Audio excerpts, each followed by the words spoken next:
Hello বন্ধুরা, কেমন আছেন সবাই?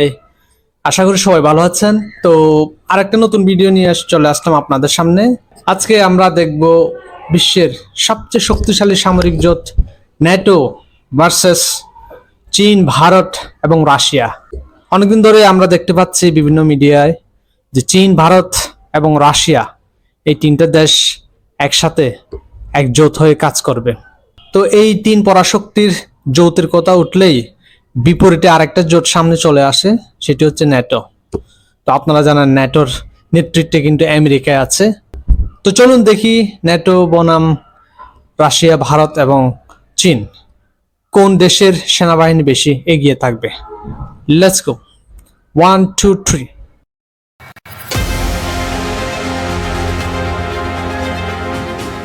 আমেরিকার সঙ্গে সুর মিলিয়ে সামরিক শক্তিধর তিন দেশকে হুমকি দিয়েছে নেটো।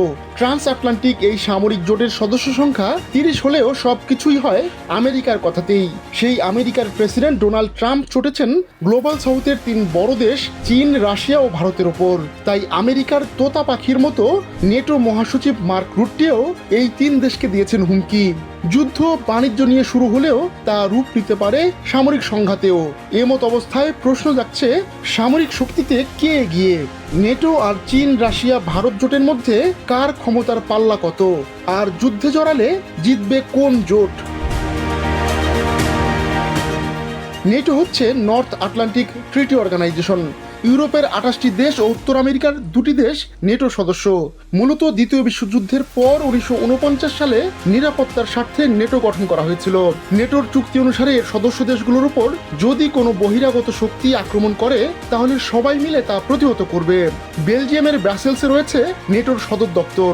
বাপ রে বাপ, সেই লেভেলের সদর দপ্তরের বিল্ডিং। সংখ্যা বৃদ্ধি পেয়েছে। প্রাথমিকভাবে নেটোর সদস্য সংখ্যা 12 হলেও বর্তমানে সেটি 30-এ পৌঁছেছে। ব্রিটেন, ফ্রান্স, ইতালি, শুরুতে হয়েছিল 12টি দেশ দিয়ে, বেলজিয়াম, ডেনমার্ক, এখন 30-এর উপর চলে গেছে। কানাডা ও আমেরিকার মতো দেশগুলো নেটোর সদস্য। সামরিক ও আর্থিকভাবে নেটোতে আমেরিকার অবদান সবচেয়ে বেশি, তাই জোটের ওপর আমেরিকার খবরদারিও চোখে পড়ার মতো। নেটো সদস্য দেশগুলোর সব মিলিয়ে 50,41,000 সেনাবাহিনী রয়েছে। নেটোর মোট যুদ্ধ বিমানের সংখ্যা 20,700। নেটোর নৌসেনাও যথেষ্ট শক্তিশালী। নেটোর কাছে মোট 2,049টি রণতরী রয়েছে। নেটোর সাজোয়া যানের সংখ্যা 1,44,000। নেটোর কাছে সব মিলিয়ে 6,065টি পারমাণবিক অস্ত্র রয়েছে। বোঝাই যাচ্ছে যৌথভাবে নেটোর শক্তি অনেকটাই বেশি। এবার দেখি চীন, রাশিয়া, ভারত। বিপরীতে রাশিয়া এককভাবে পৃথিবীর অন্যতম শক্তিশালী দেশ। ভ্লাদিমির পুতিন রাশিয়ার প্রেসিডেন্ট হওয়ার পর থেকেই বেড়েছে মস্কোর সামরিক শক্তি। রাশিয়ার মোট সেনাবাহিনীর সংখ্যা 10,35,000। রাশিয়ান যুদ্ধ বিমানের সংখ্যা 4,170টি। রাশিয়ার কাছে মোট 605টি যুদ্ধজাহাজ রয়েছে। রাশিয়ার সাজোয়া যানের সংখ্যা 60,000। তবে পারমাণবিক অস্ত্রের নিরিখে রাশিয়া এককভাবে হারিয়ে দিয়েছে নেটোকে। রাশিয়ার কাছে মোট 6,255টি পারমাণবিক অস্ত্র রয়েছে। চীনের সামরিক বাহিনীতে এখন সক্রিয় সেনার সংখ্যা 20 লাখ। পদাতিক বাহিনীর সেনার সংখ্যা 9,65,000। সংকটাপন্ন পরিস্থিতি মোকাবেলায় রাখা হয়েছে আরও 5 লাখ সদস্য। এছাড়া আধা সামরিক বাহিনীগুলোতে প্রায় 15 লাখ সদস্য রয়েছেন। সেনাবাহিনী রয়েছে 7,000 ট্যাঙ্ক। জাহাজের বিবেচনায় চীনের নৌবাহিনী বিশ্বের সর্ববৃহৎ। এক্ষেত্রে যুক্তরাষ্ট্রকেও হার মানিয়েছে চীন। চীনের নৌবাহিনীতে 360টির বেশি জাহাজ রয়েছে। চীনের নৌবহরে 70টি শক্তিশালী সাবমেরিনের মধ্যে বেশ কয়েকটি আবার পারমাণবিক ক্ষমতা সম্পন্ন।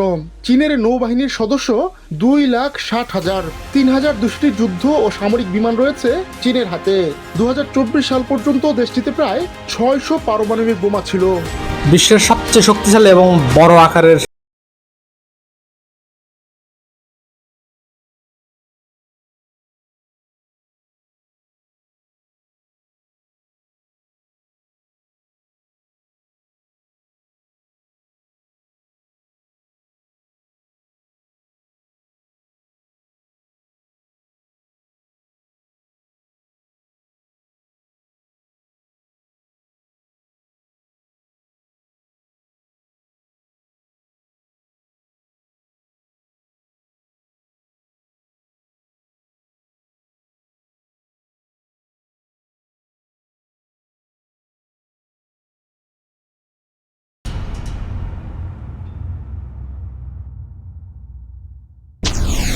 শেষ। ও, কি সুন্দর একটা ভিডিও, অল্পতে শেষ করে দিল। আর অনেক ডিটেলস দেওয়া উচিত ছিল, যৌথভাবে একটা কম্পারিজন করা উচিত ছিল। ভারত, চীন এবং রাশিয়া এই তিনটা মিলে সৈন্য সংখ্যা কত হবে, তারপরে যুদ্ধাস্ত্রের সংখ্যা কত হবে, নৌবাহিনীতে জাহাজের সংখ্যা কত হবে, এই ধরনের একটা ক্যালকুলেশন দেওয়া উচিত ছিল, টোটাল একটা ক্যালকুলেশন। তবে যদি ন্যাটোর সাথে তুলনা করি, ভারত, চীন এবং রাশিয়া একসাথে ন্যাটোকে মোকাবেলা করতে পারবে না, কারণ ন্যাটো বিশাল আকারের শক্তিশালী সেনাবাহিনীর মালিক। সব দেশ মিলায় আর কি, এককভাবে শুধু যুক্তরাষ্ট্র না, প্রায় 30টা দেশ বর্তমানে ন্যাটোর সদস্য। এই সব দেশের সেনাবাহিনী মিলায় বিশাল সেনাবাহিনীর মালিক এই ন্যাটো জোট। যদিও শুরুতে ভারতীয় দেশ দিয়ে শুরু হয়েছিল, পরে সদস্য সংখ্যা বাড়তে বাড়তে 30-এর উপরে চলে গেছে বর্তমানে, এবং আরো ওয়েটিং এ আছে এই জোটে যুক্ত হওয়ার জন্য। যার জন্যই মূলত রাশিয়ার ইউক্রেন যুদ্ধ। ইউক্রেন এই ন্যাটো জোটের সদস্য হতে চাইছিল, যেটা রাশিয়া মেনে নেয় নাই, এবং পরে রাশিয়া ইউক্রেনকে আক্রমণ করে এখনো পর্যন্ত সেই যুদ্ধ চলমান আছে। তো চীন, ভারত এবং রাশিয়া একত্র করলে কিন্তু আসলে বিশাল একটা সামরিক জোট হবে, কারণ এই তিনটা দেশই কিন্তু গ্লোবাল ফায়ার র্যাঙ্কিং এ সিরিয়ালে আছে। 2 নম্বরে আসে রাশিয়া, 3 নম্বরে আসে চীন এবং 4 নম্বরে আসে ভারত। তার উপর ভারত এবং চীন বিশ্বের প্রথম দুইটি সর্বোচ্চ জনসংখ্যার অধিকারী দেশ। তো চিন্তা করেন, যুদ্ধের সময় সৈন্য সংখ্যা কিন্তু কমতি পড়বে না, যদি এক হয়ে কাজ করে আর কি, এক হয়ে যদি যুদ্ধে যায়, এক হয়ে যদি যুদ্ধ করে। এটা জাস্ট একটা আনুমানিক ধারণা। তবে ন্যাটোই এগিয়ে থাকবে, কারণ ন্যাটো হচ্ছে অপ্রতিদ্বন্দ্বী এখনো পর্যন্ত।